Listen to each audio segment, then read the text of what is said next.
Perkenalkan, nama saya Gede Agus Wira KR, NIM 1915091043 dari Prodi Sistem Informasi. Di sini saya akan menjelaskan tentang IPv6.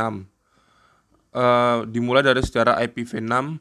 Awal tahun 1990-an, Organisasi Internet Engineering Task Force (IETF) mulai menyadari bahwa suatu saat routing protokol IPv4 akan mengalami keterbatasan dalam penyediaan alamat internet protokol (IP) dan mulai mencari suatu routing protokol pengganti yang dapat menyediakan jumlah alamat IP lebih banyak. Hal ini yang kemudian mengawali proses pengembangan IPv6 (IP Next Generation) sebagai penerus IPv4. Untuk IPv6 diterapkan menjadi salah satu standar IETF melalui RCF 2460. IPv6 ini telah dirancang dengan skalabilitas yang tinggi agar dapat digunakan dalam jangka waktu yang lama untuk terus memungkinkan pertumbuhan internet. Namun penerapan IPv6 masih berjalan lambat dan masih terbatas dalam jaringan internet tertentu. Hal ini terjadi karena perangkat dan infrastruktur yang secara luas digunakan dalam keseluruhan jaringan internet masih merupakan perangkat dan infrastruktur dari IPv4 dan sepertinya masih akan terus berlangsung sampai beberapa waktu ke depan, karena tetapi cepat atau lambat pada akhirnya IPv6 akan menggantikan dominasi dari IPv6 akan menggantikan dominasi dari IPv4 sebagai routing protokol.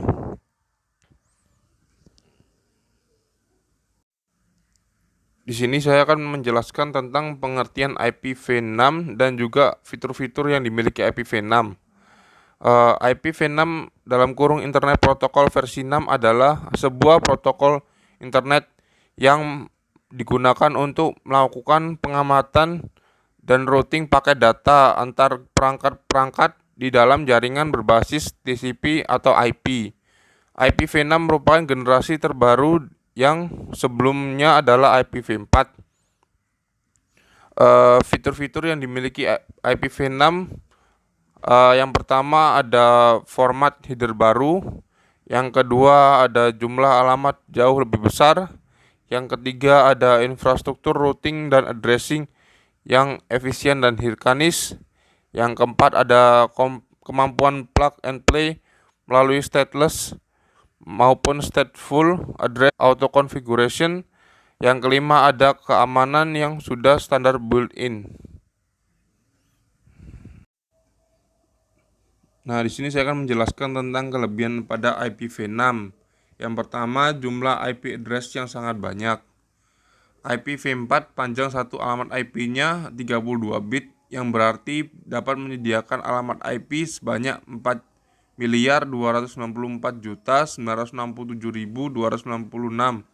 Sedangkan IPv6 satu alamat IP-nya adalah 128 bit, atau dengan kata lain menyediakan alamat IP sebanyak 3,4 kali 138. Yang kedua ada auto configuration. IPv6 dirancang agar pengguna tidak dipusingkan dengan konfigurasi IP address.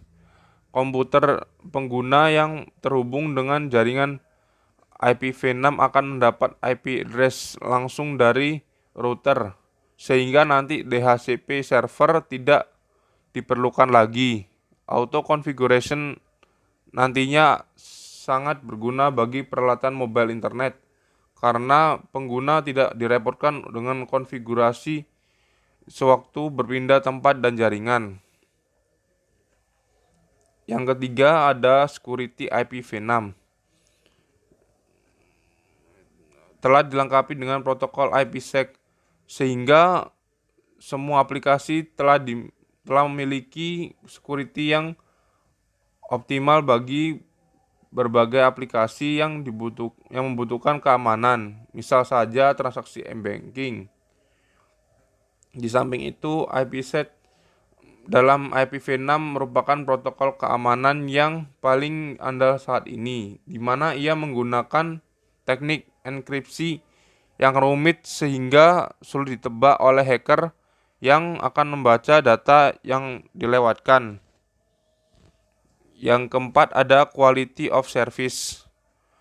IPv6 memiliki protokol QoS yang terintegrasi dengan baik, sehingga semua aplikasi yang berjalan di atas IPv6 memiliki jaminan QoS, terutama bagi aplikasi yang sensitif terhadap delay seperti VoIP dan streaming video. Ada beberapa kelemahan pada IPv6, yaitu operasi IPv6 membutuhkan perubahan perangkat perangkat keras atau perangkat lunak yang baru yang mendukungnya. Yang kedua, harus ada pelatihan tambahan serta kewajiban tetap mengoperasikan jaringan IPv4 sebab masih banyak layanan IPv6 yang berjalan di atas IPv4. Di sini saya akan menjelaskan tentang pengalamatan IPv6. Jika dilihat dari cakupan alamatnya, alamat unicast dan anycast terbagi menjadi alamat berikut. Yang pertama ada link lokal, merupakan sebuah jenis alamat yang mengizinkan sebuah komputer agar dapat berkomunikasi dengan komputer lainnya dalam satu subnet. Yang kedua adalah site lokal, merupakan sebuah jenis alamat yang mengizinkan sebuah komputer agar dapat berkomunikasi dengan komputer lainnya dalam sebuah intranet. Yang ketiga adalah global address, merupakan sebuah jenis alamat yang mengizinkan sebuah komputer agar dapat berkomunikasi dengan komputer lainnya dalam internet berbasis IPv6. Sementara itu, cakupan alamat multicast dimasukkan ke dalam struktur alamat. Setelah itu ada multicast address, yaitu multicast IPv6 digunakan sebagai identitas sebagai sebuah grup node. Jika paket dikirim ke alamat multicast, maka paket tersebut akan diterima oleh semua node anggota dari grup tersebut. Sebuah node dapat menjadi anggota banyak grup multicast. Yang ketiga ada anycast address. Anycast pengalamatan digunakan untuk mengirimkan paket ke salah satu anggota dari anycast yang terdekat. Jadi, sebuah alamat anycast digunakan oleh beberapa interface dan setiap paket anycast akan dikirim ke interface anggota yang terdekat. Model pengalamatan pada anycast hampir sama dengan model unicast. Jadi, secara sintaksis alamat anycast sama saja dengan unicast, hanya saja sebuah alamat anycast digunakan oleh lebih dari satu host. Syarat dari pengalamatan anycast yang pertama itu sebuah alamat anycast tidak boleh digunakan sebagai alamat sumber dari sebuah paket IPv6. Yang kedua, sebuah alamat anycast tidak boleh digunakan sebagai alamat interface pada router. Setelah itu saya juga akan menjelaskan tentang metode transisi IPv4 ke IPv6. Berikut ini adalah beberapa metode transisi IPv4 dan ke IPv6. Yang pertama ada dual stack routers. Sebuah routers dapat diinstal dengan alamat baik IPv4 dan IPv6 yang dikonfigurasi pada interface yang menunjuk ke bagian skema IP yang relevan. Dengan dual stack routers, server yang mempunyai alamat IPv4 dapat diakses dengan baik oleh jaringan IPv4 maupun IPv6 tanpa mengubah IP versi masing-masing. Yang kedua ada tunneling. Dalam sebuah kasus di mana versi IP yang berbeda ada di jalur perantara atau jaringan transit, tunneling menyediakan solusi yang lebih baik di mana data pengguna dapat melewati versi IP yang tidak sama. Yang ketiga ada NAT, Protocol Translation. Selain metode sebelumnya, terdapat metode lain yang penting dari transisi ke IPv6, yakni dengan cara NAT, Network Address Translation Protocol Translation. Dengan bantuan perangkat NAPT, konversi dapat terjadi antara paket IPv4 dan IPv6 maupun sebaliknya.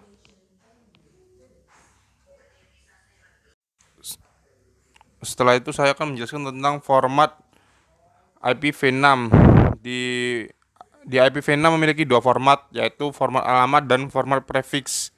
Nah, format alamat dalam IPv6, alamat 128 bit akan dibagi ke dalam 8 blok berukuran 16 bit yang dapat dikonversikan ke dalam bilangan heksadesimal berukuran 4 digit.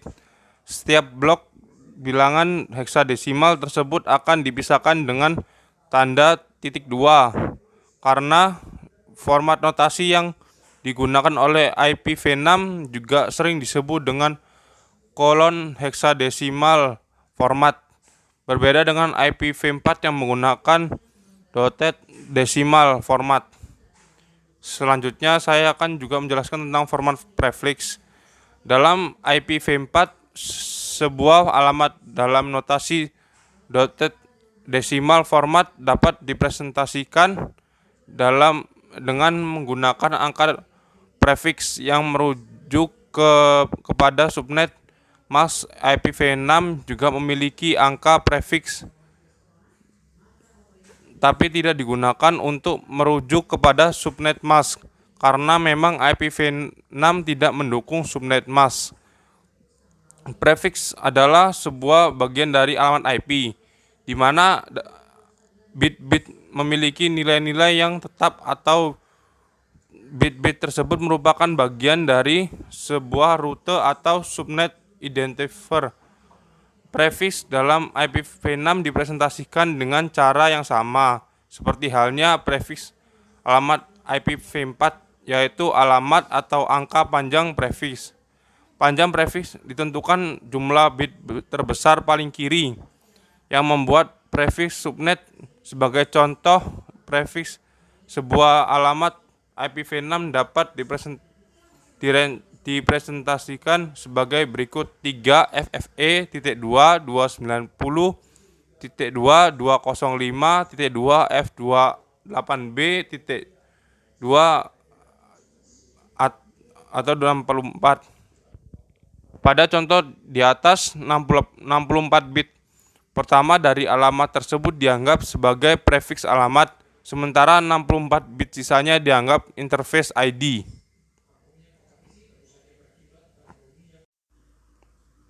Setelah itu ada netmask pada IPv6. Netmask dalam IPv6 mirip dengan netmask IPv4, kecuali bahwa IPv6 formalnya direferensikan dalam notasi CIDR, Classes Interdomain Routing, yang merupakan notasi yang populer dalam implementasi router. Setelah itu ada juga broadcast.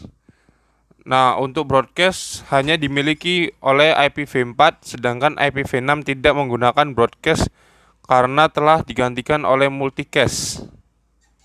Sekian dari video saya. Jangan lupa like, komen, dan subscribe di video ini.